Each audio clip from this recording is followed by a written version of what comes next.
예, 안녕하십니까. 유튜브 하시는 분들께 도움이 되는 세금을 말씀드리고 있습니다. 오늘은요, 상당히 조심하셔야 될 그런 뉴스가 하나 들어왔습니다. 국세청이 말이죠, 보도자료를 하나 발표를 했는데요. 상당히 재밌는 내용이 하나 있습니다.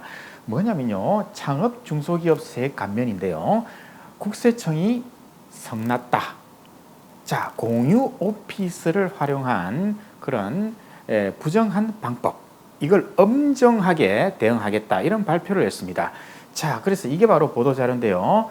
국세청 공제 감면 제도를 악용한 조세 회피 행위에 엄정하게 대응하겠다. 밑에 보시면요, 주소 세탁으로 부당하게 창업 중소기업 세액 감면을 받았다. 자, 주소 세탁이라는 말이 나왔습니다. 주소 세탁. 자, 보시죠. 문제는요, 창업 중소기업 감면은요, 일단 내가 유튜버로서 처음으로, 내가 태어나서 처음으로 유튜버로서 사업자 등록증을 냈다. 그럼 이걸 갖다가 창업으로 보겠답니다.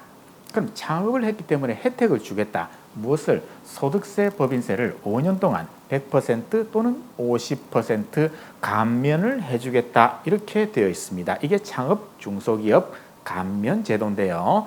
100%라면요, 5년 동안 100%는 굉장히 큰 혜택입니다.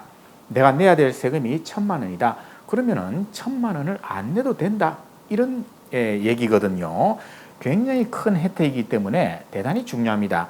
그런데 이거는요, 구분을 하고 있습니다. 100%도 있고 50%도 있는데요.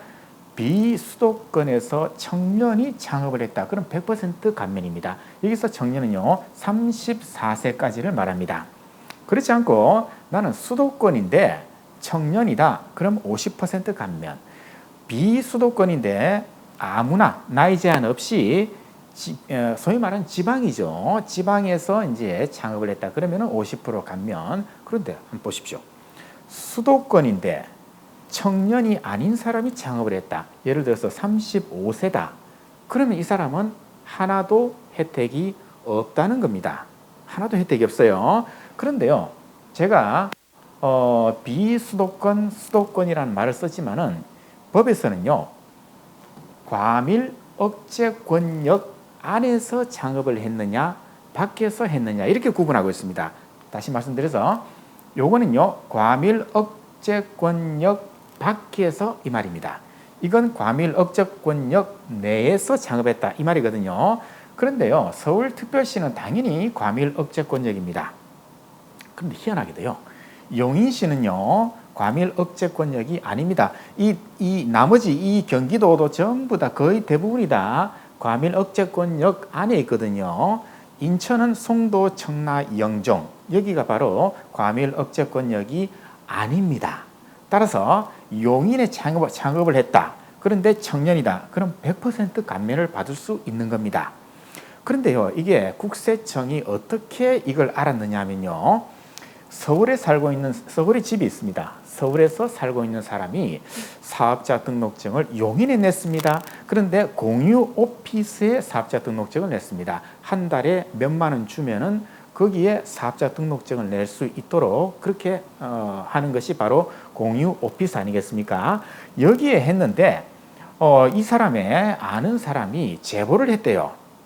그렇죠. 국세청이 가가지고, 야, 이 사람이 말이죠, 몇 억씩 버는 사람인데 자기 말로는 세금을 하나도 안 냈대. 야, 이거 좀 이상하지 않냐? 국세청아, 너 조사 좀 해다오.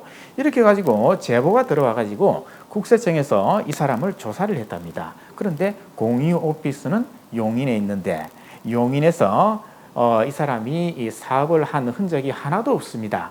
전부 다 서울에서 활동을 하고 있기 때문에 그렇죠. 그래서 이 사람한테 100% 감면받은 거 전부 다 추징을 했습니다.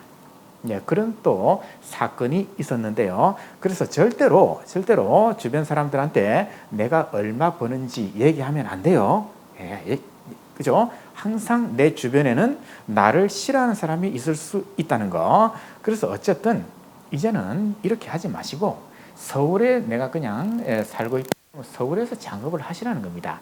다만 용인 또는 송도, 청라, 영종 이런 데서 내가 창업을 해가지고 반드시 창업 감면 100% 또는 50% 나는 죽어도 받아야겠다. 그러면요, 굉장히 부지런하셔야 됩니다. 어마어마하게 부지런하셔야 돼요. 서울에서 용인까지 매일 가셔야 됩니다.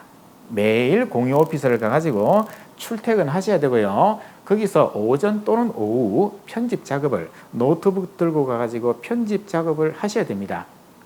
매일 가셔야 돼요. 매일.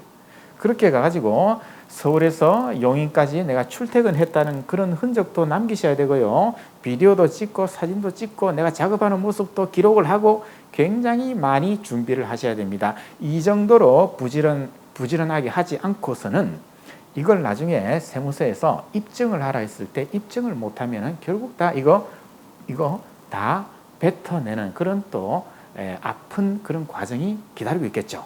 그래서 이제는 이렇게 정말 부지런하게 치밀하게 이렇게 할 자신이 없다 그러면요, 그냥 서울에서 창업을 하시고 내가 나이가 34세 이하다 그럼 50% 감면 받으시고, 그렇지 않고 내가 나이가 좀 있다 그러면 감면 없이 그냥 세금을 다 내는 걸로 그렇게 하시는 게 좋겠다.